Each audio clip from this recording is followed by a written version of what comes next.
Welcome to the fourth episode of the Indoencers Podcast. Today, I am joined by one of the top young music directors in the Tamil film scene, who is the composer for films like Yadumagi Nindrai and Vidimadi Ulta. After receiving a Bachelor of Science in Recording Arts at Full Sail University, he then returned to Chennai and set up his own studio called Shimmer Studios. On top of his involvement in mainstream cinema, he is also extremely active as a music director for short films and as an independent composer too. To talk about his journey till date, I am pleased to be joined by Ashwin Vinayagamoorthy.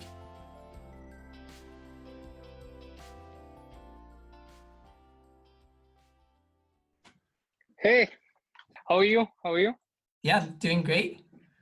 So Awesome. let's sort of follow tradition on this podcast, and we usually go right to the beginning, right to your earliest Okay. days, and try to track your journey to where you are today. Mhm. So while you weren't born into a musical family, I understand that your father was a massive audio enthusiast, and you've said in other interviews that he was a big influence on you.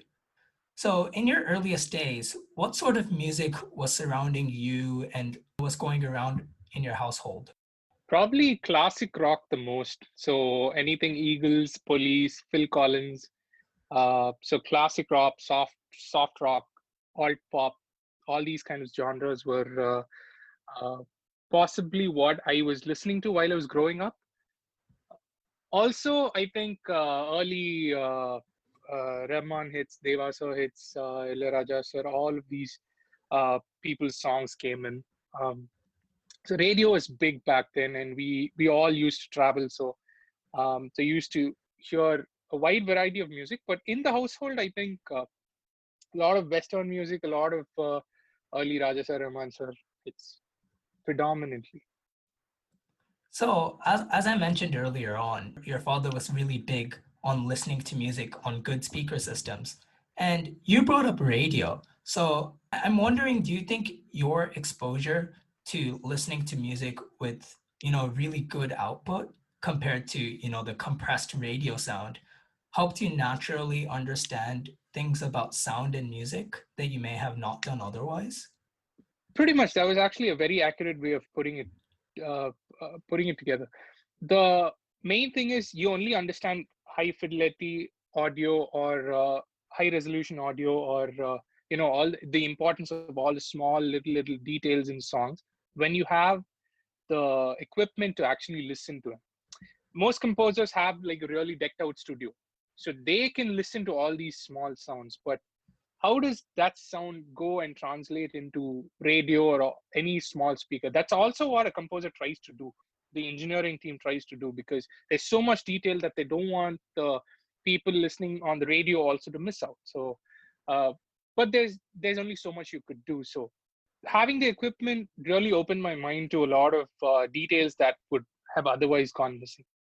So you But brought up how when you were younger, you were listening to Western rock and some of Rahman and Ilayaraja's early hits.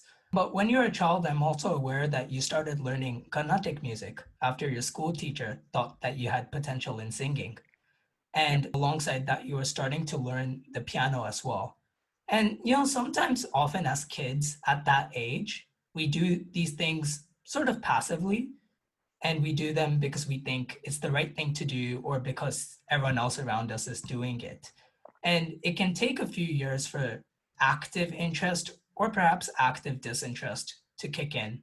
So, in your case, when do you think that active interest or active inclination towards music came about? I think I was jack of all trades. I used to swim. I was a national swimmer. I used to play cricket. I was a district level cricket player. Uh, I used to be the academic topper in school. So there were just too many things on my plate where I didn't really think, oh, I had to go this way because I was excelling in this. There were, flashes of promise in a lot of things. So choosing music came out of a necessity, basically. uh, 10th standard, 11th standard, 12th standard, what am I going to choose, what is going to be my future, was the question that was running in my head, in all of my classmates' head. And one thing that I despised was IIT. The word IIT I just used to hate. I don't know why. It just seemed cool to be the kid who hated IIT. So I was like, no, I'm just gonna do something cooler than all you guys. So music was just helpful there because okay, I knew this particular thing, but I had to learn a lot more to kind of gradually progress into that. So it came about in a necessity kind of way, more than me having promise or brilliance, because I didn't really have promise of brilliance at that point.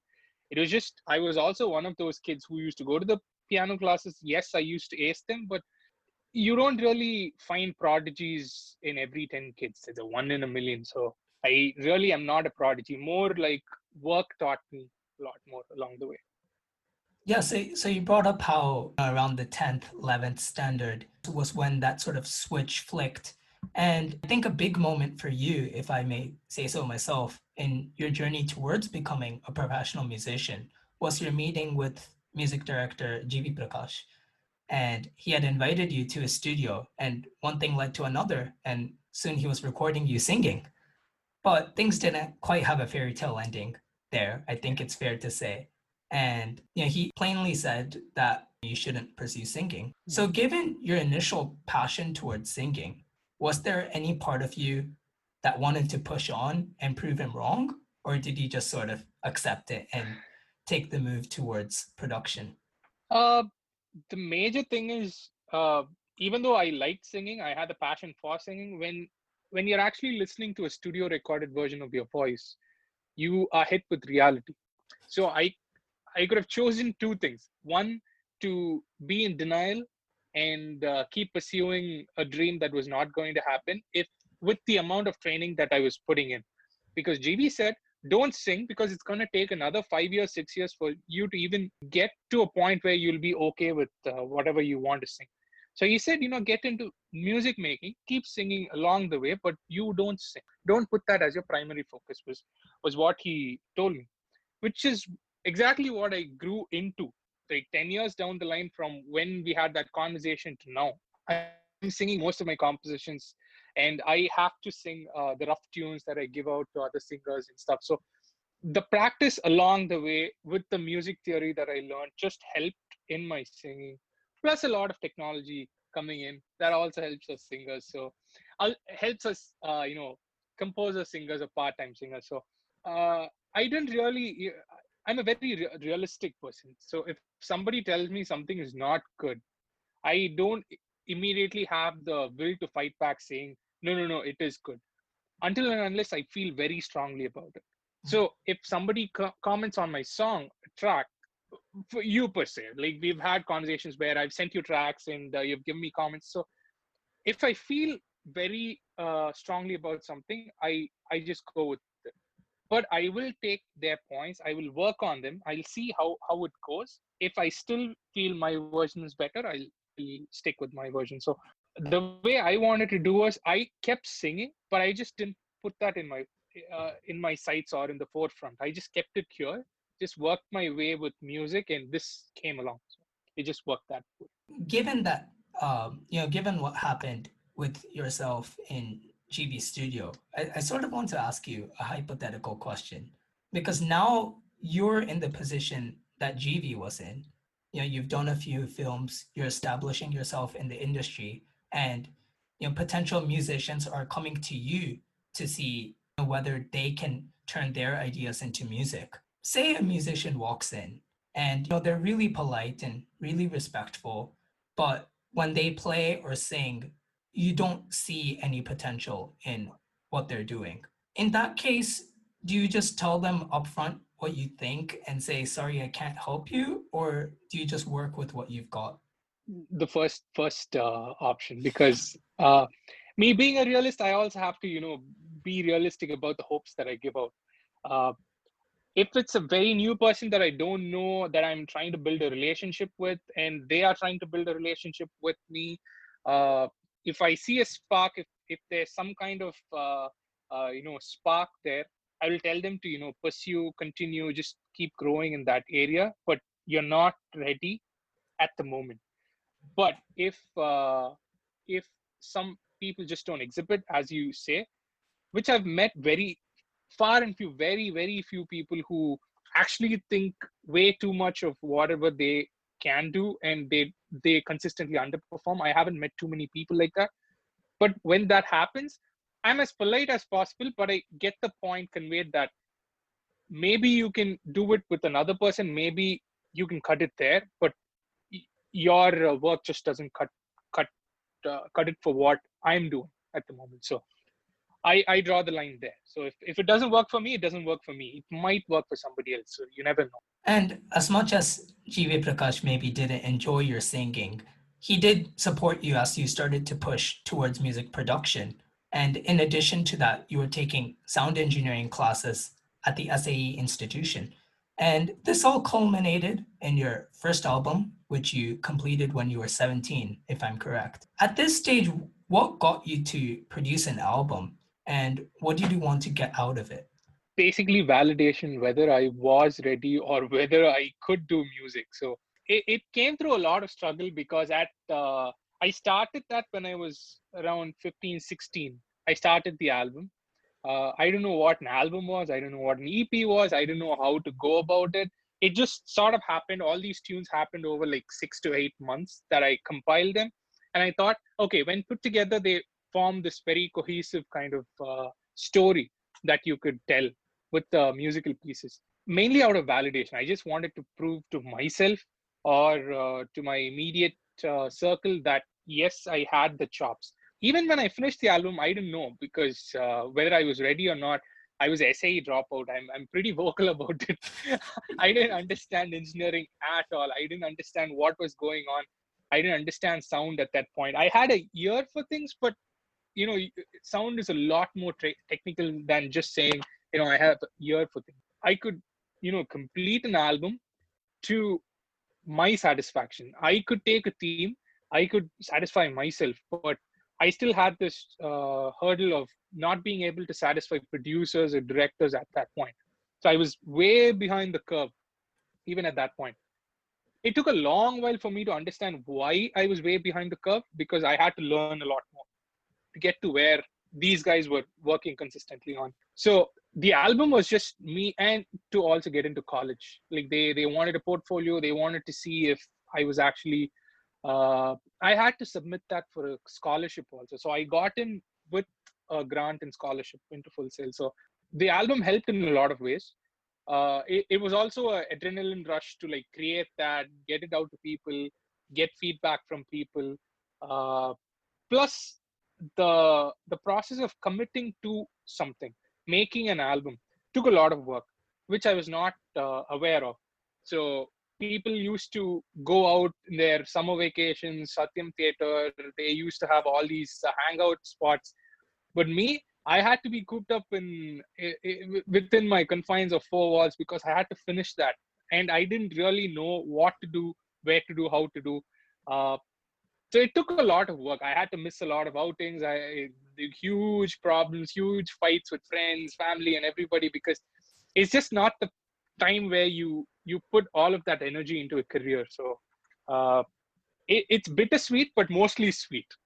The process of making it. You've sort of painted a negative picture towards your musical abilities as a child. Was so when like putting your ideas into something tangible, was there ever that mental block where No, you feel this is not. always, till now.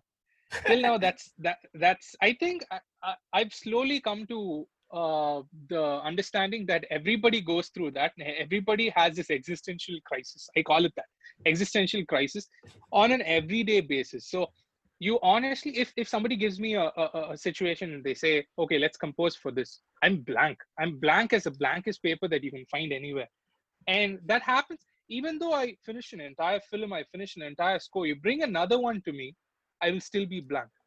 So I need to like watch a couple of films, hear a couple of albums, get inspired, get ideas. Okay, let's match this, let's pick this from here, let's start from here, let's see how it goes. So I think I still feel I'm not ready. And some people who are like 20, 30, 40 films in, and when I converse with them, they have the same feeling. They're like, dude, every time I open a session, I think Anirudh also in an interview is like, every time I commit a project and I open a session, I'm really nervous because once the project is done, your musical abilities also just vanish with it. To conjure up another thing is a whole different ball game. It doesn't require talent or anything. It just requires you to be present at that point to kind of just transfer all the energy into the right areas. So yeah, speaking of the album, you said, that was a huge step which helped you get into Full Sail. So I want to get into Full Sail. But before we get into your time there specifically, I know at this point that your goal was to try and learn more about music as a whole. But what got you to travel halfway across the world and go to Full Sail instead of perhaps going to a local college like CAM or somewhere else? Major reason was exposure. My parents were vocal advocates of me moving out of the house, being on my own, figuring out my stuff for like a couple of years or 4 years, whatever the time frame is, and then come back. I think they've done that for me and my sister. So both of us have gone through the same philosophy of having to live out our college years alone. Uh, we have to kind of support ourselves in that period so that we get ready for the next phase of life, kind of uh, philosophy that really helped and that worked for everybody.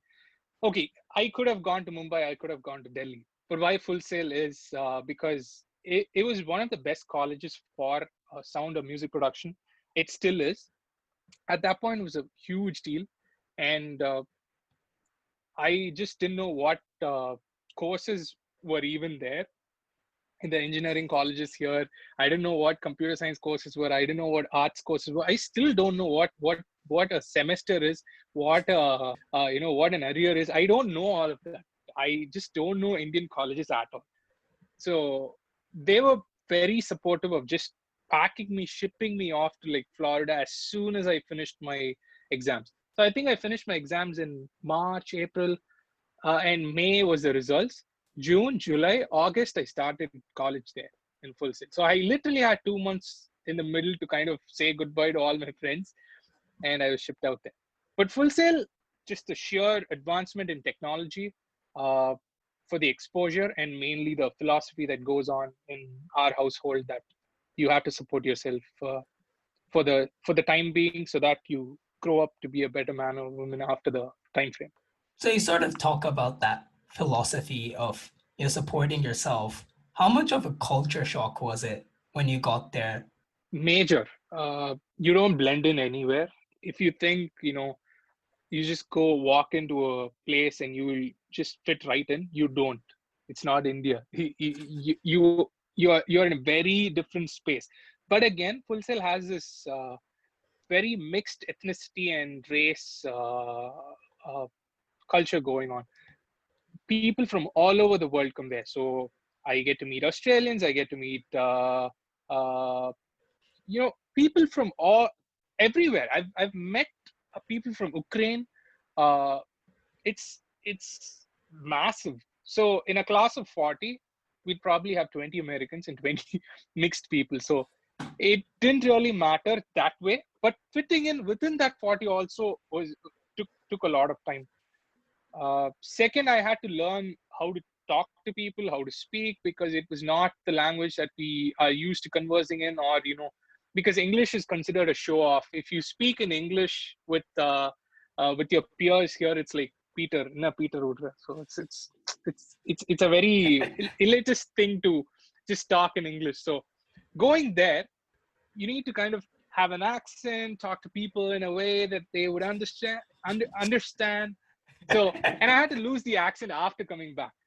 So I had to learn the accent because I didn't want to be the person who used to talk in Indian English like this. I don't know why we became a stereotype. So I had to learn the accent and then kind of blend in with people. I did not have any Indian friends except for one or two people, which I was very mindful about. I said I would rather have more friends abroad than from our own place, because that was not going to help me grow in any manner of sort. So there were a couple of things that I had to adjust. I think the first 3 months I cried myself to sleep every day, because at 17, I was not even 18 at that point. At 17, I started college. I turned 18 only the next month. I think the second month of college. I didn't have any friends there at that point. I would just sleep off. All the lights will go off at 8 o'clock because you don't have anything to do. I didn't have like TV or anything for the first 6 months. So it was like as bare bones as a college life thing, as a dorm life thing would happen. So it was a cultural shock, but I learned to adapt. And from then on, from 6 months on, it was like a different ball game altogether.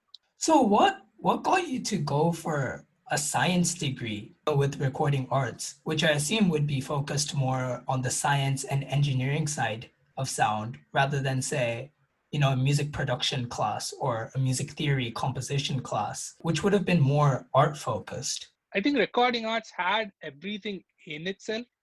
Now I think they've branched out recording as just recording and music production as just music production. At that point, back in the day, it was all inclusive. So I had songwriting, I had music production, bits and pieces of it. So if I had to really choose only songwriting, then I had to go to a college like Berkeley.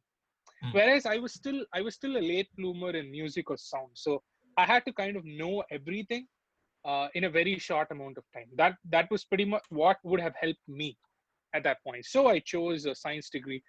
But we had all of the courses juxtaposed one another in the same thing. So I didn't really miss out on much. If I had to specialize in probably score writing or something, I could have taken a 2-year master's in like orchestral writing at Berkeley or another college. But Full Sail has specialties in the courses that I took. They're very famous for their recording arts course. So speaking of your time at Full Sail, you shared an anecdote on another interview you did with sound engineer KJ Singh, where you said that even after 1 year at Full Sail, you would be panning the snare to the left, and you couldn't understand why it could be in the center.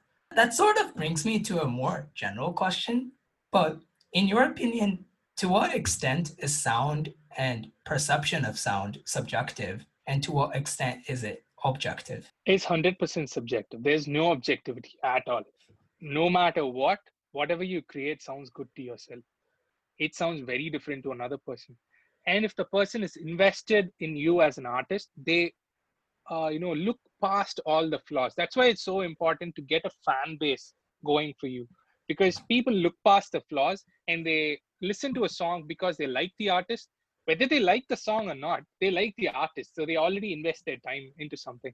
So I think art is very, very, very subjective, but you objectively have to get that subjectivity to the person, to the audience, and to make him like whatever you're making. That's part of the objectivity. That should be the goal. Music making isn't the goal.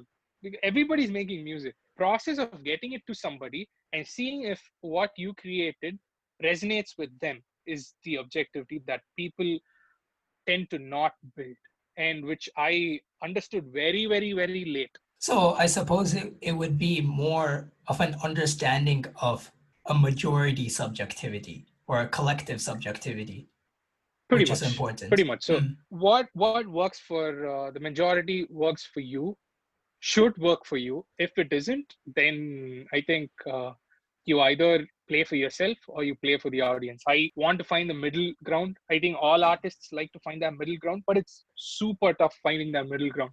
You can either go this way or you can go that way. That's the easier route, but trying to find the middle ground is where the objectivity comes in. So toward the end of your time at Full Sail, your final project was to design a studio, if I'm correct, which ultimately led you to set up the studio you're recording this from, Shimmer Studios. Mm-hmm. But what actually made you want to push through and take this project beyond a project and into something that would pretty much define your musical career? I didn't really think of a lot of these things in a very philosophical manner. A lot of things that happen, like the interview, the questions that I usually get. Over the years, I've formulated an answer for most things. Okay, this might have been the reason. And for the question of me choosing a career in music, for the purpose of this studio being there, I think it was just a natural evolution or progress of whatever I was doing at that point and what I wanted to do at that point. I had a small bedroom studio, you could call, with like small speakers and a mic before going to full sail. So the natural progression was, after knowing a lot more, after handling a lot of world class equipment, when you come back, you want a bigger space. You aspire to be in a space where it inspires you to create. So I think that was the small time goal. I didn't really think of, okay, 5 years, 6 years down the line, this is still going to be my space. I didn't know back then. So it started off as a pet project, and it just it grew and grew and grew, and it became an ambitious project. And I think when me and dad were having a conversation about the studio, and it just came to life. We both agreed on a lot of things. I think he also felt, I needed a studio at that point to kind of have my experiments taken care in my own space. That also helped me because I took a lot of time to understand what I wanted to do in music, because I finished college at 19. I didn't really have a picture. People usually, don't even have a picture at 21, 22. They're still, shuttling between jobs. At 19, I had a full-time job. I had to come back. I had to be at the space. I had to, turn everything on in the morning, sit and, create something. So it was just a progression of everything culminating, everything that was happening. So you graduated Full Sail, and as the Shimmer Studio project was probably coming into its second half, you returned to India to try and finish that up and complete the studio. But in terms of starting a career, you were out of town for 2 years, right? So that probably lost you a lot of time in terms of networking. So having been out of town for 2 years, how difficult was it to network and find the opportunities for the jingles and short films which kickstarted your career? Very. Up until I had my first film, I had no real opportunities in the industry. I had no real jingles to... I think I started composing for jingles after I signed my first film. And my first film, I had to wait, I think, 2.5, 3 years. 2013, I started the studio. So 14, 15 end, I probably signed Ulta. So I had to wait for like 2 years.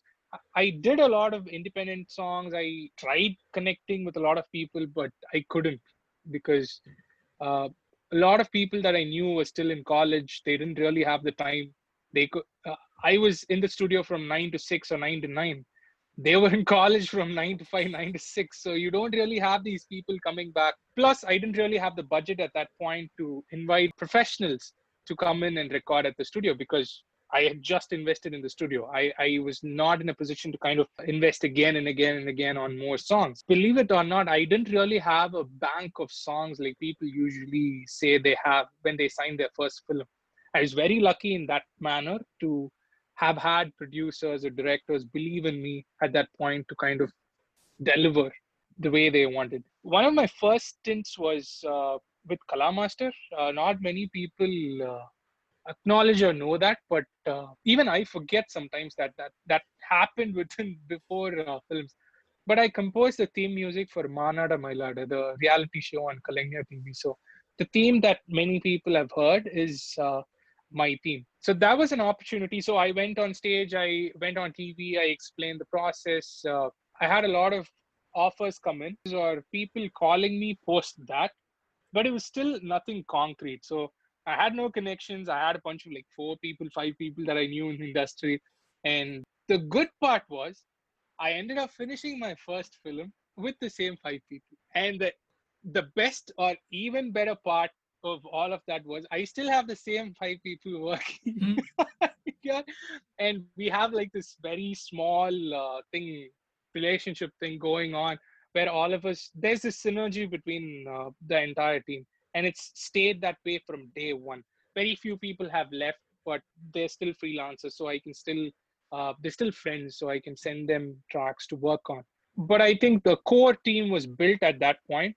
And we never actually expanded, because since we worked with such a small team from the first film, it kind of opened my eyes to how efficiently a score can be done or songs can be done. But it was super tough. The first 2 years were just super tough. I didn't have anything going on for myself. Once things did start to kick off for you after that, the 2-3 years of inactivity, as part of the short films you've worked on, you've also crossed the Indian border, particularly with your work with American filmmaker Dylan Hoffman. And I would say it's rare that an Indian composer gets into the Western industries. I could be wrong. Please feel free to correct me if that's the case, but that's sort of my perception. And some suggest that this is because Indian music tends to be smeared over by the superficial outsider image of Bollywood. So, do you think that there is a sort of typecasting against Indian composers? Definitely. That was there even at the time when I was in college and I used to show people scores. And if, see, the thing is, you derive inspiration from what you've listened to. I've seen English movies, yes, but I primarily watched Tamil movies up until 17, 18. The first time I go to the US, I get introduced to something called Netflix, where there are no Tamil movies. All you have is English stuff and French stuff to watch. So at that point, I start understanding English movies better because at 17, 16, all we had were pen drives with friends giving us movies. We could just watch them. Like, did you watch this new Jason Statham movie? I would say no. And my friend would give a pen drive saying, okay, here, watch it. But you never had the time to really watch it because you were in school. So parents wouldn't take you to an English movie. And we didn't really have these huge franchise movies back then like Avengers or people having all these Spider-Man movies come up. No, we didn't really have that. But we did have a home theater at home. We did watch, but that was like a one Sunday ritual kind of thing. So I was drawing inspiration from whatever I've heard. So sometimes that creeps in. So maybe in a fight sequence, you start using string runs that are very Indian-ish. It's just associated with Indian music. Let's say a sitar. So as soon as they show a desert, you start hearing the oud out of nowhere. A darbuka and an oud just come out of nowhere. Sorry, darbuka, djembe, and oud come out of nowhere because that's what Arabic music is or Middle Eastern music is. So as soon as they show Taj Mahal, a sitar starts coming in, a tabla starts coming in. That's how Hollywood has typecast Bollywood in their scores. So if we introduce that even in a fusion kind of way, they say, okay, let's drop the Bollywoodish thing. Let's go more Hollywood for it. I've had that happen in my own scores. It used to tick me off back then. Now, no, because I'm more comfortable in my own skin. So if they have a problem with it, I'll be like, okay, if it doesn't work, I'll rework it. Back at that point, I was like, no, I already spent so much time working on this. Why would I do this? It took a while to kind of cross that barrier. Plus with Dylan was my very, very, very, very good friend, best friend. We were almost, we are still like family. So we have that bond from college. So it was easy working with him. I've scored for all his films till date. There were a couple more directors that were from outside of Full Sail, but they knew me from Full Sail. So they knew me from the film circle in Full Sail. I used to keep scoring for all the student films at Full Sail. So these people who used to do outside productions in Florida, in and around Florida, they started hearing about me and they used to reach out uh, for scores. So that's pretty much how I got into the industry. I don't think anybody can get into scoring without actually having a history or background there. So you had to know somebody there. You had to have a history there to get your music. It's really tough. If I was just here, those connections would have vanished. I would never have had a international film in my. Soon you got into the cinema world and you made your debut as music director with two songs in Yadumagi Nindrai, both of which were critically and commercially extremely successful. I personally have really fond memories with those two songs. I was in the soccer team and we were going to the US for a tournament, and I'd forgotten to load songs on my phone. So I only had 7 songs. And those were 3 songs from Katravilide, an Anirudh single called Unme Agala, Maruvate, and the 2 songs from Yadumagi and Indrai. So for 28 hours, I was listening to those 7 songs on loop. And I didn't get tired of any of them. That's the best thing. So nowadays, when I go back to listen to Pudavai Nilave or Aagayam Thaayaga, my mind immediately goes back to that flight. I have a very similar story about that with A.R. Rahman songs, but not because I forgot to load, but because it was back in the day. We used to go for school trips to like Kerala, Ooty, and Munnar. Mm. Uh, I had a Discman with me, and I had one disc with me, which was Silin or Kadal. So for like the next week, I could only listen to that one disc on repeat. I think that why you enjoy the songs that much also is because you spend so much time with the song. Mm. That's primarily the reason why people enjoyed older songs more than they enjoy newer songs. Because if you don't like a song, you have the option to skip. Back then, you couldn't skip. I had to like wait an entire song to kind of go to the next song. So you learn to adjust and go with the flow more than pick and choose. People always ask me, music isn't the same from back then to now, but I disagree profusely, because you gave it a lot more time to grow on to you back then. Now you just don't. I myself don't. Even the biggest of stars, I'm like a huge fan of Charlie Puth, but I nitpick on his biggest hits, saying I like two of these, I don't like three of those. Whereas if I had given them the equal amount of importance and attention of the songs that I like, I would still end up listening to them, liking them in the process. So yeah, my personal stories aside, sorry, I digressed. But the point about old and new music and music appreciation is something I actually want to get onto in a bit. But I want to ask one thing about Pudavai Nilave, because actor Dhanush, who has sung this song, has sung quite a few songs, I think at least 30 across his career. And I'm not saying this because you're here, but I genuinely mean it. And I think I've written it on my blog as well. Pudavai Nilave is the best by far I've ever heard him sing. So, like, just Thank simply you. put, was there something special that you did, or is it just the type of song that seemed to work with him? Yeah, I think the how Pudavai Nilave came into just reality is a story in itself, because I wanted, not many people know, but I initially wanted Anirudh to sing. I had Anirudh in my sights, and I didn't really reveal it to anybody. I just said, okay, I sang the song. I sang the rough of it. It was a very jazzy number.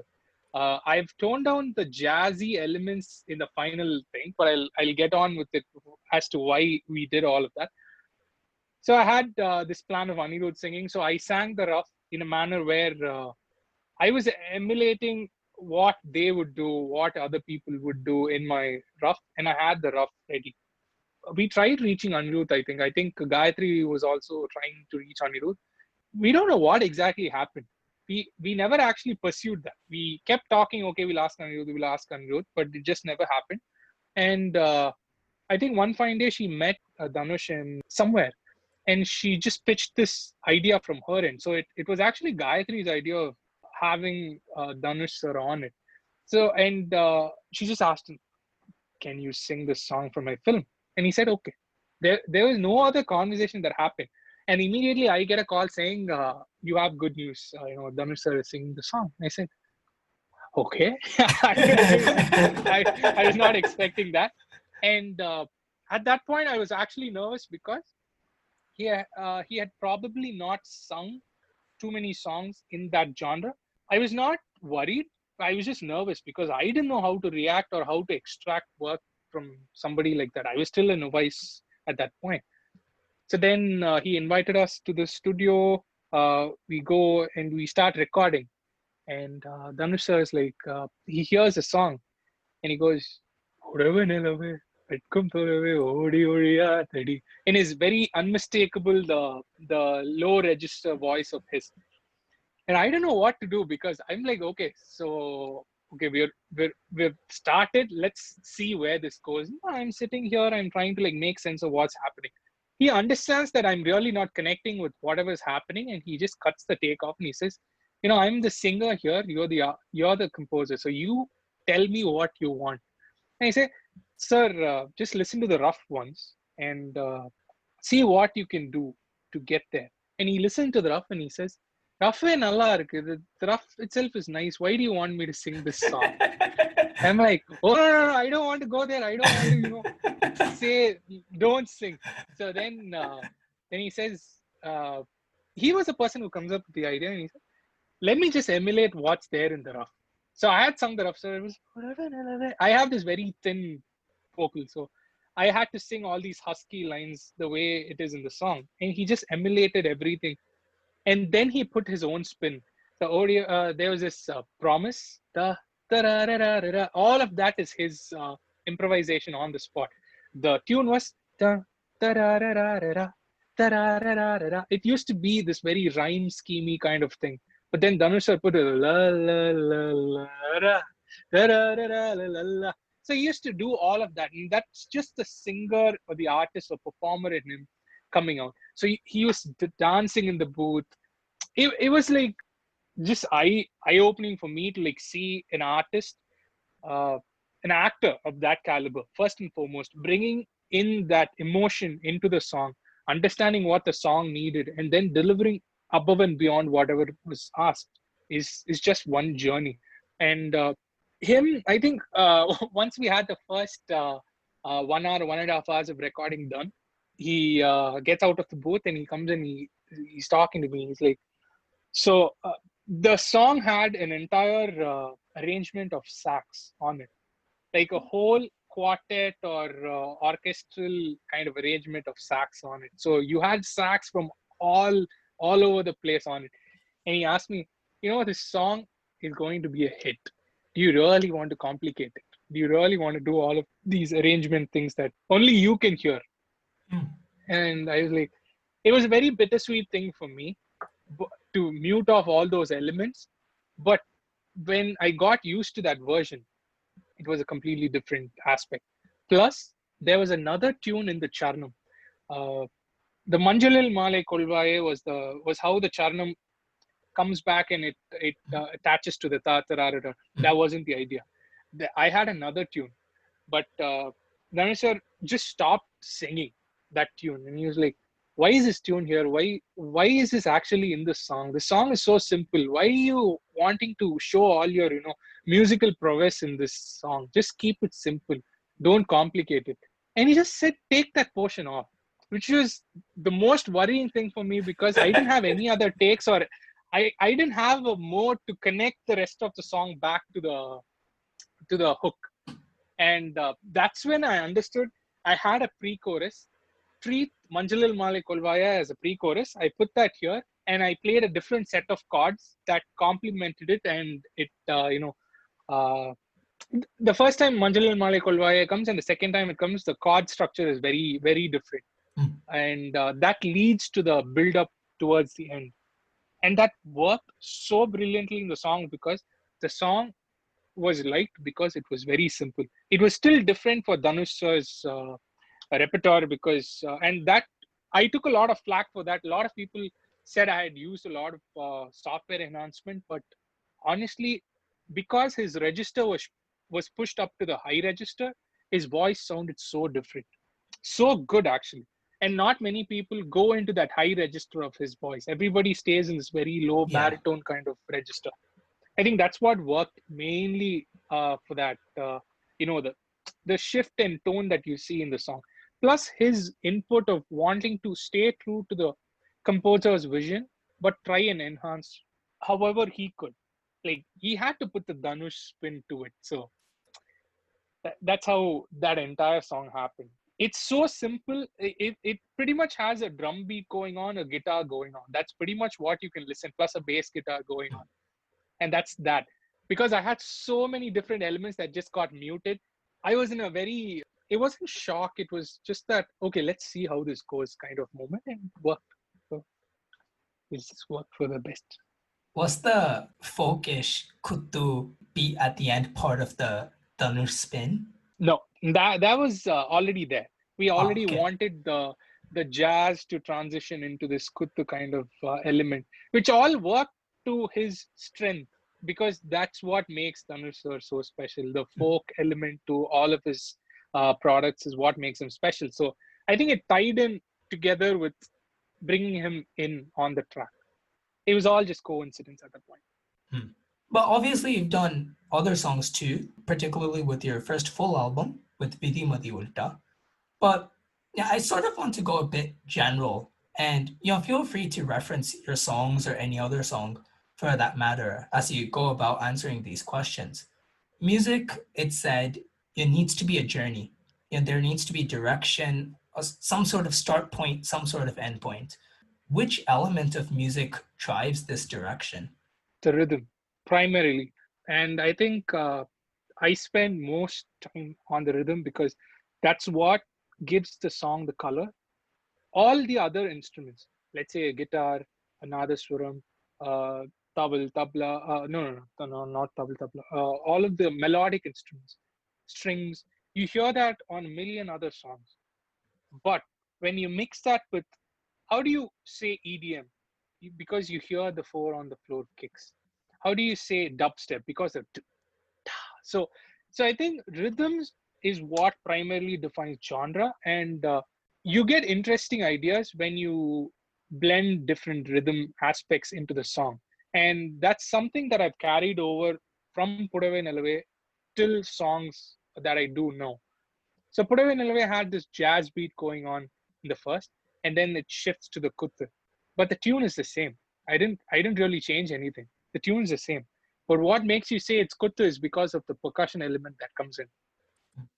So I pretty much find the beat is where you can create so much dynamism, energy to drive the song or pull back the song the way you want. So in a song like Nerukkam, say, particularly the Pallavi, is sort of absent in percussion. You just sort of have this sparring sounds. It's not like a steady beat. Whereas in the Charanam, you sort of have this more steady beat. Was that your plan to try and create this journey through rhythm? I think with Unnarukkam, the point was not to focus on the rhythm. The rhythm was more was an extension of the emotion that I wanted to create in the song. I think with Unnarukkam, the major focus that I wanted to have was on the vocals and the piano riff that dun, dun, dun, dun, dun, dun. There's a piano riff that comes in that I really like, which I was inspired by from a lot of other songs. It's a very common riff, but that just works so well with the tune that I was doing on top of it. Plus, the steady rhythm. The whole point of that song being very unique or different is because the rhythm is very sparse, or it kicks in whenever you're not expecting it to kick in. So if you're expecting it doesn't do any of that. It comes in all the odd pockets where you won't expect anything to come in. That was also primarily the reason why a lot of people couldn't connect with it as much as possible. Like, we still have like 4 million views on it. It is still my highest played, highest viewed song. It was my number one playing song, number one on repeat song on the radio. But the thing is, a lot of people get back to me and say, if you had just made that rhythm a lot more accessible, it would have flown through the shelves. And that was something that I experimented with during the lockdown, where I released a version with Journey Iyer of the same cover, and I had a very straight rhythm of it. And dude, it did so well. It did so well. It raked up like a lakh views on Instagram out of nowhere. We didn't have to do anything. And so many people called me and said, this song is so good. Whereas I'm like, it's not a new song. It's a cover of my existing song. So the rhythm changed the entire composition so much. The tempo, the rhythm changed the color of composition so much, to a point where I still don't feel I've done justice to the cover, because the original is so good. It's still one of my favorites. Aagayam Thaayaga and Nerukkam are like one of my favorites. And it's one of the genres that I really excel in. Like, slow it down, let the like ballads, slow ballads is where I excel in. But Unnarukkam was an experiment. Like, it's a whole journey and whole story. It's where my relationship with Sid started. It's where my thing with Chinmay coming in and just transforming half the song started. Up until that point, I don't think there was a song where Sid Sriram was put in the second half of the song. And there was another voice in the first half. I don't think there's still a song where Sid comes in the second part. So Sid kept telling me, dude, don't mute my vocals. Don't do that. And the duet was so good that I had to keep the backing vocals, not because he asked, but because it complemented so well for the composition. He was there in the US when he was recording that. Chinmay was here, and it just worked so well. The intertwining of all the elements. I mean, I suppose you sort of alluded to the answer of the next question I was thinking of asking, but I'll ask it anyways. Mm. When you're talking about experimentation and trying new things, in the advertisement video for Shimmer Studios on the website of Shimmer Studios, the first tagline that comes up is, "Are you an artist that breaks the rules?" So that being the sort of center of Shimmer Studios' aim, what rules do you think you've broken throughout your career as a musician in the Tamil film and independent industry? I don't really think of myself as breaking rules, but breaking my own convictions of what a song should be. So let's say if somebody told me I couldn't do a song without an intro, I have songs that just start straight up on the Pallavi. So uh, it's just all these little things that I call them experiments, but when they work, they become new set of standards or rules for ourselves. So a lot of people complain that I don't have extended BGs, like background music and songs. You also brought up that point. The thing is, that stemmed from me. I used to make 7.5 minute songs, 8 minute songs. I had to scale down so much because the consumption of said songs just so rapidly changed. When you go into radio or something, uh, the landscape is very different. So I think I don't want to go too much into that right now because the question wasn't that. But to answer your question, yes, I think less amount. I pretty much have a rule that if it crosses 3 minutes, basically I have to count everything that crosses 3 minutes, and like if it's not really needed, just chop off and just keep it under three. That's like something that I stick to. That's brought my productivity up a lot. It works for films also because film songs just end up being 3 minutes, 3.5 minutes. If not, I could make a 5 minute song. Thing is, they just trim it off. They make it a 3.5 minute song, whether I like it or not. Mm. So there's no point in being attached to your music to the point of you don't want it to be in any other shape and size or form.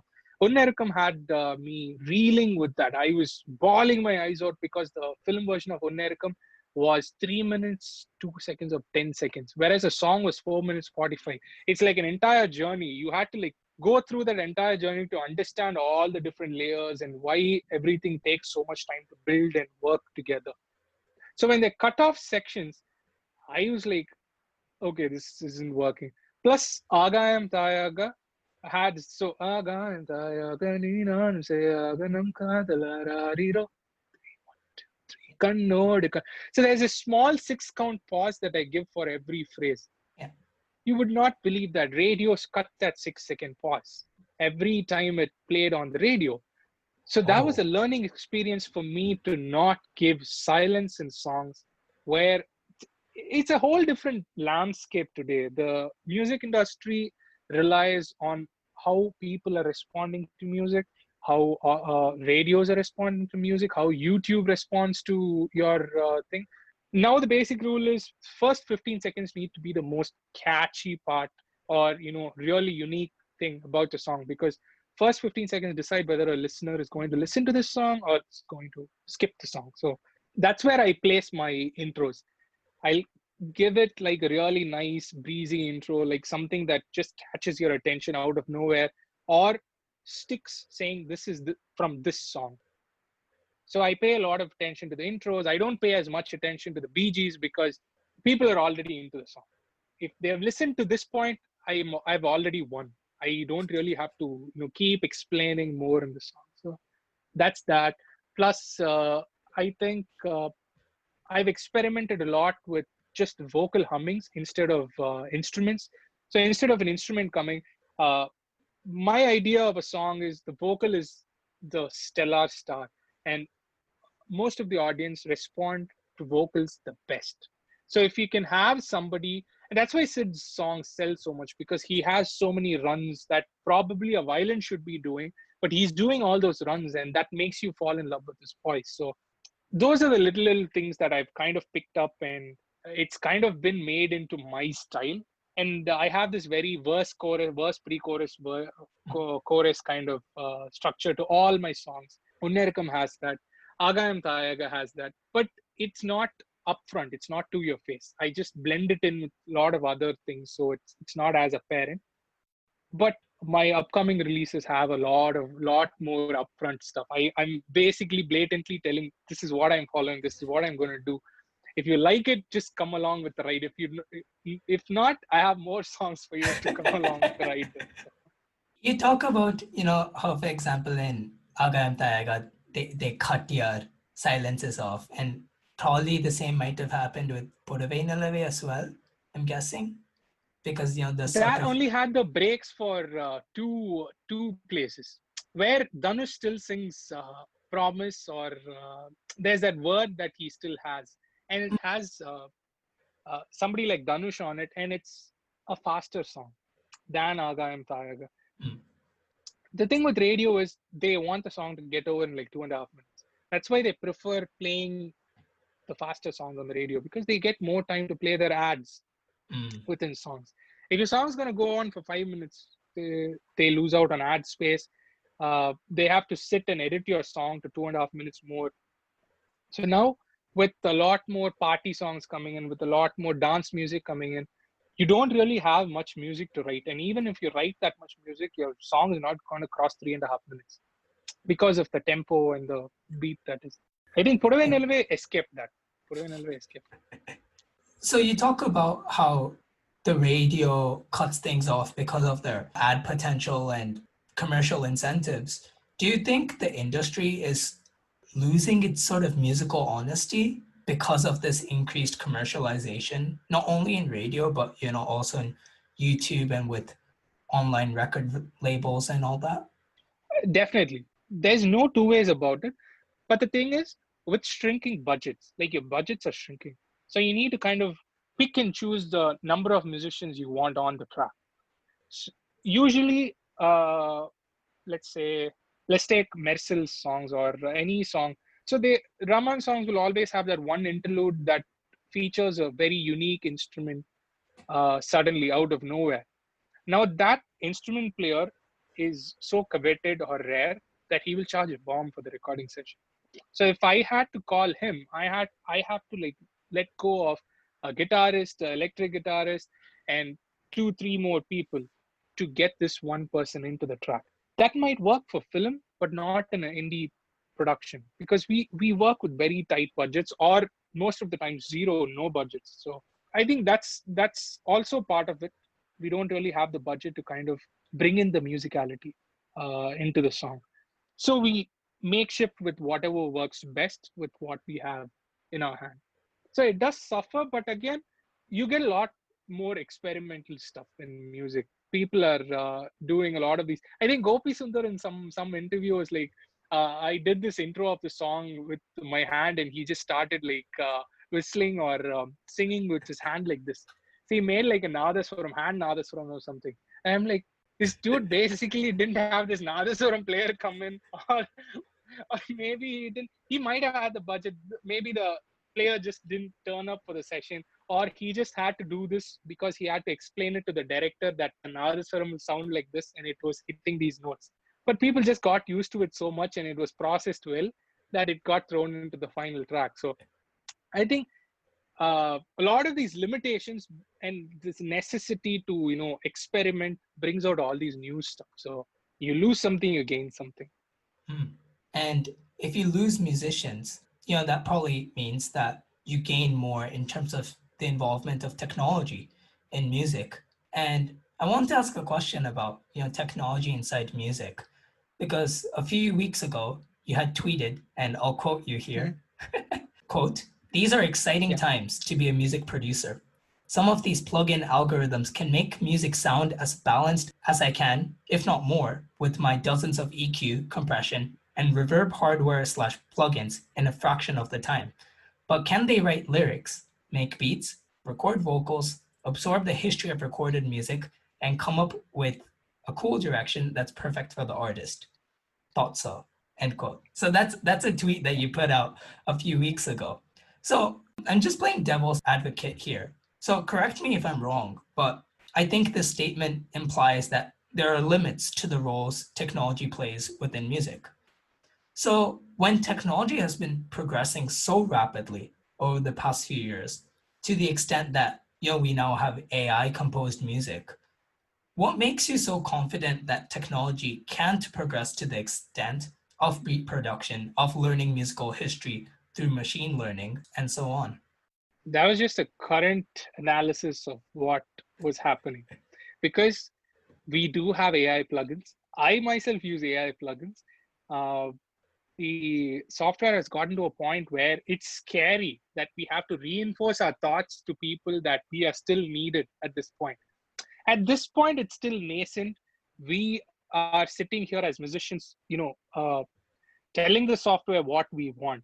But there's going to be a time when there's so much data, where so much data has been fed into the software that it starts spitting out data when, there's just so many rules to music. So if I want to create a house track, what do? I immediately go to a tempo of 125 to 127. That's every EDM house track that you listen to. EDM different, house is pretty much 125, 127. So that's like the first rule that the AI picks. So it's going to ask you what kind of track, house. So it's going to pick 125, 127. See, all of the things that we learn in music, let's say a happy scale is going to be a major scale. A sad scale is going to be a minor scale. So it's going to ask happy, sad, thoughtful, optimistic. So if you click happy, it's going to bring up a C major scale or an F major scale. It's really happy, really bright. And then it's going to have optimistic, or bright and cheerful. So folk music usually has F major, a G major. So all these F and C, nalu kata, anju kata, it's superb for folk music. F and G is like the thing where folk music lives. So that's pretty much your song. You pretty much have a scale. You pretty much have a tempo. You pretty much have the genre put in. Then house music is going to have the going on. So you have that. Then the bass line is going dum dum dum dum down dum dum dum dum. So that's house music. So all of these are just presets that we do as musicians when you start sketching out a track.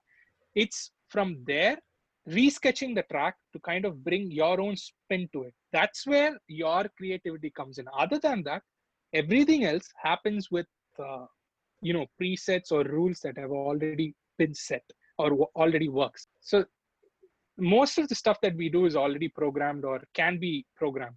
It's just the last bit of extra spark that can't be brought in by these plugins. There's also this cool tool that can write lyrics now. There is already album name generator, song lyrics generator that you just have to fill in what you want or what you need from it, and they spit out inspiration out of nowhere in seconds. So it's just a matter of time, but still there's that element of magic that an actual human being brings in, or element of difference that an actual human being brings in, that cannot be programmed into the algorithm. Wait, I just want to touch on something that you said about major scales being happy and minor scales being sad. Yeah, I think that does tend to be a general rule of thumb. I'm not exactly sure why, but if you look at dance music, if you look at Indian kuthu music, a lot of it tends to be in minor keys. Minor scale, yeah. Yeah. That's because Why you have exactly the is that? opportunity. That's because you have the opportunity. My major scale is a lot more limiting than minor scales. So even though the minor scale sounds somber or stuff, it's still happy. You can make it sound happy because of the notes you can choose on top of it. Plus, you have the opportunity to go sad. You have the opportunity to go happy also. So you can just hit the relative major of the same scale and you can start singing happy. So it's because of that most music that we hear today is with minor scales, because it has a lot more there's a lot of potential to open up your melodies in a lot of different ways. All right. I know you have a recording in just about 10 minutes, so we'll just go into the final segment. Yeah, just talking about what's in the cards for you, what's coming up in the future. So, just in general, what can you tell to listeners in terms of what the future holds for you? For me personally, people still judge me from the music that I've done in the first two films. I have a third one coming out that has a couple of songs, really nice songs. I've sung one in that too. So that's going to come out very soon. Plus, all my indie releases are coming out. The indie releases are where I won't say I truly shine, but it's like another expression of myself that comes through in the form of music that nobody really directs for me. So I've been happy that the lockdown happened, and it really pushed me to kind of find a voice that was not for film and not really indie. It was somewhere in the middle that both people from both segments could listen to. So I have a bunch of tracks that are coming out that sounds indie but can be commercial, so can sound filmy. So I have all of that coming out, which I'm very excited about. I've not had a release for the past, I think, 5-6 months. I'm not sure, uh, I but there's think just so much music. was no Torne. Might Torne was the last Yeah, Torne. proper release. I've had smaller releases. I've had a lot of short film scores and short films that had releases. I had jingles that had releases. But the thing is, I don't have like a track. Like people would say, "What's your latest track?" And that's still like a year old. So I have so much content. I have so much music that I've worked on this past year that will come out, will have a very different voice to whatever I've done in the first two films. So I'm still finding my voice, but I think the current stuff is where I'm really focused on and I'm really, invested in, because it's a lot groovier to my previous stuff. I think you would also agree with that. It's a lot groovier to what I was making. And to the people that I've showed it to, they've been enjoying it more because it has more pep to it, more rhythm to it. So I'm happy that it reaches that extra bit of people also. So that's what's happening. Plus, I have 2 more films that I'm working on. Too early to discuss the production house names and the names of the films, because we've just gotten permission to start shooting from yesterday here in India. So exciting times again. So they're going to be calling me left, right, center to start finishing all these tracks that I've been doing scratches of over in the lockdown. So films are starting. Independent releases are coming up. I have some short films that are also coming up. Just a barrage of stuff. Plus, I'm doing another score for Dylan. So just so much stuff, so much backlog that's there in my Dropbox. People would not believe that. People honestly think that I've been sleeping or something, but there's just so much content that I can just keep sending people. But it's good now, because now is the first time in my life that I actually have a catalog of stuff to show people. From my first film till now, I've never had a catalog. So all the songs that have probably released have all been done for that film, for that particular situation only. I've never written that song elsewhere for anybody else. So hopefully that continues, because that is where it's nice, because every time I listen to a certain song, let's say Aagayam Thaayaga or Nerukkam, I go back to the point of writing that. It's not something that I've written 6 years back and then it came out 6 years later. So I immediately connect to writing that song for that film and the story attached to it. So it makes it so much more personal, and I can connect with stories. There are always stories to this. Else, you know what happens? I would have done this tune 6 years ago, and this would be picked for a film, and there's no story to it, because it just sort of happens, and I'll end up singing it because I've heard my voice for 6 years.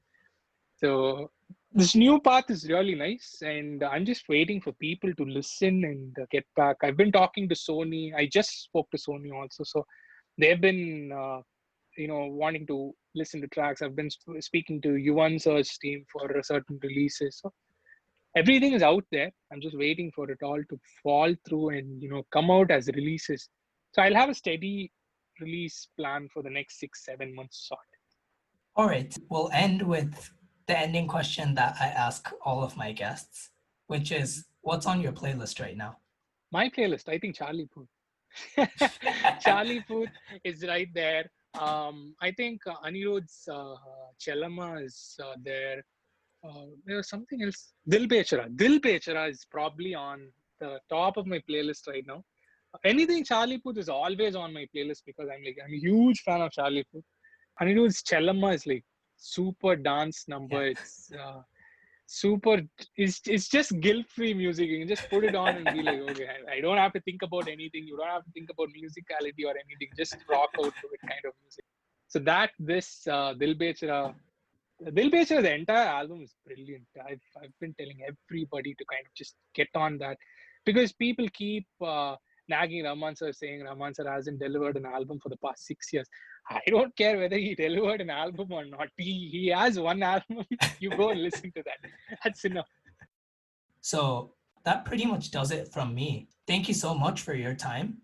Thank you for the listeners who have tuned in and stayed for however long this podcast turns out to be. Make sure you check out Ashwin's social media, which will be in the links in the description. Thank you so much. Thank you. See you. Well, that was Ashwin Vinayagamoorthy on today's episode of the Indoencers Podcast. You can find us at the Indoencers, spelled THEINDOENCERS, on Facebook, Twitter, or Instagram, or you can use the links in the description. Likewise, you can find our homepage at theindoencers.wordpress.com or through the link in the description. Make sure to subscribe to the Indoencers Podcast on your favorite podcasting platform. Thank you once again, and we'll see you next time.